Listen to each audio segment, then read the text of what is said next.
John Calipari, looking forward to this chat, and the head coach of the Wildcats who took one over the weekend. They first loss of the year, good game against the Bruins, but obviously a slew of terrific young players, talented 7-0 before Saturday's loss, and obviously right back in the conversation. Although I'm sure for Coach Cal, he's far from pleased. He's always trying to get better. Coach Cal, Tiki, and Tierney, how are you, sir? What's happening? Doing good, guys. Doing good. You know, what's amazing is that 10 days ago, we start 4 freshmen, but 10 days ago, we're passing the ball, we're diving on the floor, we're rebounding in traffic, and all of a sudden, man, the game comes up, and we decide that I'm going to do my thing a little bit, and we don't pass it, we don't defend together, and all of a sudden you get nailed. And it's what this team needed, and I hate to lose. Let me just tell you, I'm the worst. But there are times you look at this and say, wow, they didn't get it, even though I thought they were getting it, they didn't. Yeah. So it was a good wake-up call for us. Well, Coach, they're 18 years old. I mean, these guys are young. And you have your book, and that's the reason we have you on today. Success is the only option. The subtitle is The Art of Coaching Extreme Talent, but in that extreme talent is also young talent. Can't this be expected for you? And how do you get past that on a year-to-year basis? Because this is every year for you. Well, and that's why I did the book. Tiki, this thing is everybody asking, how in the world are you getting a bunch of All-Americans, McDonald's All-Americans, guys scoring 30 points a game, and getting them to share in a short period of time, and then getting them to be an efficient team? Part of it is you go through the recruiting process, and you know there's some red flags of guys that can't do it here. I'll give you an example. 10 players, there are 20 players left after a year. Now, we've had guys stay 2, 3, 4 years, but 20 have left after 1 year. 10 of those scored more per game in the NBA than they did here. And so you're like, what? Yeah, well, they shared. They knew it was about team. Anthony Davis, 4th most shots. Karl Towns, 5th most shots on his team. The same with DeMarcus Cousins. You know, you have guys that are willing to share, and if they're about each other, which is the hardest thing a coach has to teach, be about each other more than yourself, that's when the thing takes off. John, I think there's this perception that you just get any player that you want. And obviously, that's not the case because there's limited roster spots and other guys have different motivations in choosing their school. Who's the one player, whether it was at UMass, whether it was at Memphis, whether it's here at Kentucky, that you really wanted, that you missed out on, and it really bothered you, and maybe to this day it still does? Who was that player? Well, it doesn't bother me because at the end of the day, this is about these kids, and I really, literally don't take it personal because every kid is there. Look, if a kid wants to shoot a lot of balls per game, you guys know he can't come here because it's not happening. If a kid wants to be the face of the organization, or he don't want to be coached the way we coach, which is every day you're looking to get better. Every practice, you're not the only guy there. You're going to be there with a bunch of other guys. Those guys don't come here. And you know what, in the end, even though I've wanted guys, the guys that don't come here probably shouldn't have come. And when I look back, I'll give you an example. If there's a young man that looks at me and says, man, I'm good enough. You're crazy. You're missing on me. I am good enough. This is what I want. That kid always makes it here. The kid that I've got to tell him, man, you don't understand. You're good enough. You're built for this. I'm not sure, Coach. That guy is never built for this because they know this thing is a different deal, different animal. I mean, it's not – numbers don't matter here. Are you good enough? Look, Devin Booker, you ready? He didn't start here. Came off the bench. He was drafted after 1 year in the lottery, and they're saying he's the next young all-star. He's the next Klay Thompson. He's the next Steph Curry. So those things make it different. And I promise you, you're right. We miss on guys every year. There are guys that I say, man, I really like to have that kid, and he chooses another school. Just how it is. Yeah. And I look at it and say, I'm not taking it personal. I think sometimes the kids will think, well, I bet your coach is mad. They don't want to look. And I'm fine. I got you. John Calipari with us here, 7-1 on the season. He's got a new book out as well, Success is the Only Option. and he's with us here on Tiki and Tierney, CBS Sports Radio. Coach, when I was coming out of high school and getting recruited to go everywhere across the country to play football with my twin, a lot of the conversation was about the ideal of intercollegiate athletics, and that I was going to get an education. I was going to go be there for 4 years, and I was going to make myself a better man as well as a better player. You seem to defy that almost intentionally. What do you say to the critics of the one and done that you've kind of espoused and have brought to college basketball in such an amazing fashion? Well, first of all, it's not my rule. It's the NBA's rule. But if I cared about the kids, I got to do what's right for them. And if it's right for a kid to leave after a year, I'm good with it. Every kid, Tiki, has a lifetime scholarship with us. Every kid that signs can come back when they choose to finish their education. We have 3 or 4 kids right now that have started the process of coming back degrees. So it happens. We've graduated 14 players in 7 years at Kentucky.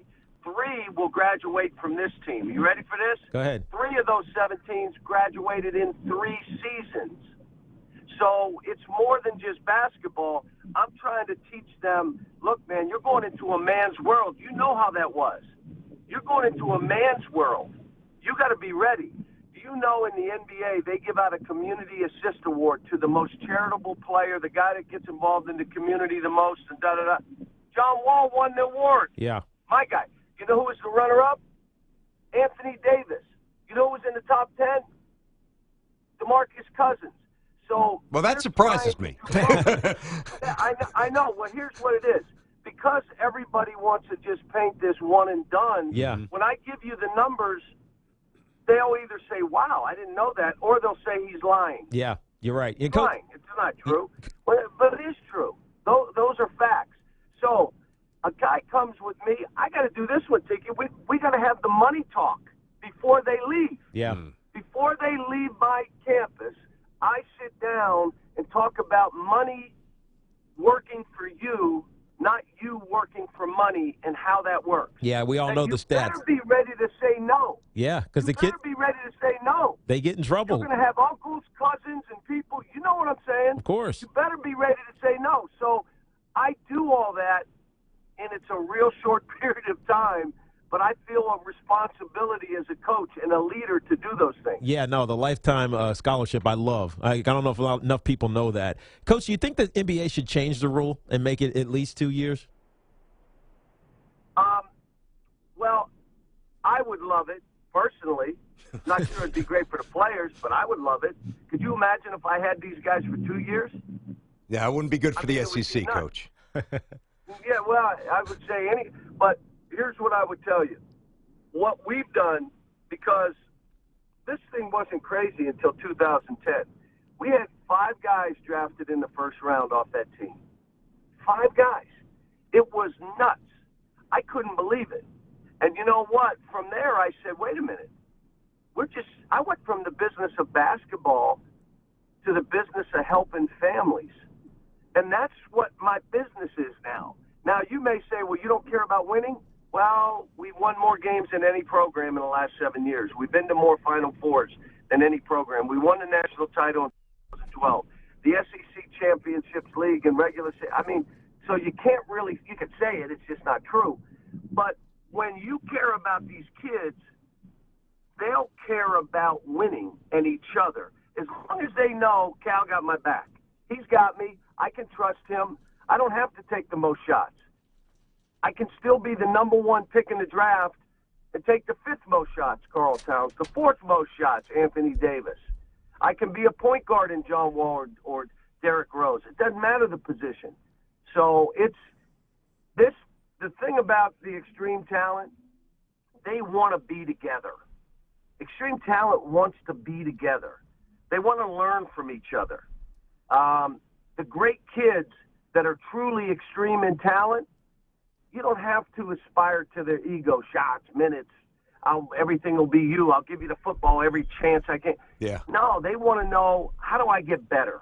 How can I be the best version of myself? on and off the court. John, The relationships we have with these kids are based on that. I hear you, man.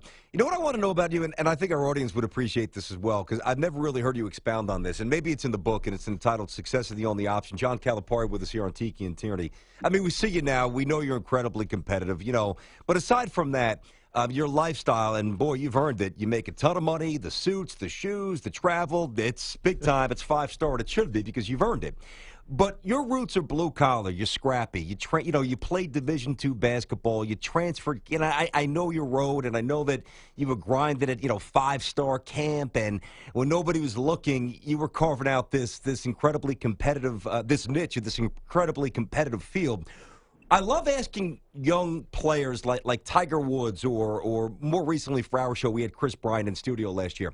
And I love to ask them, hey, when did you know that you had a chance to be great? I know it's different as a coach because it's less tangible. It's not exactly athletic prowess. But when did John Calipari know that as a coach he had something special? When did you really, truly know that? When other coaches started absolutely killing me, they knew before I knew. So I try to say, that's funny. Wait a minute, why am I getting blasted? What the heck? I'm a coal miner's son, man. I didn't play for one of the greats. I went to Clarion University, man. Wait a minute, what is this about? And then later on in life, I said that dude knew before I did.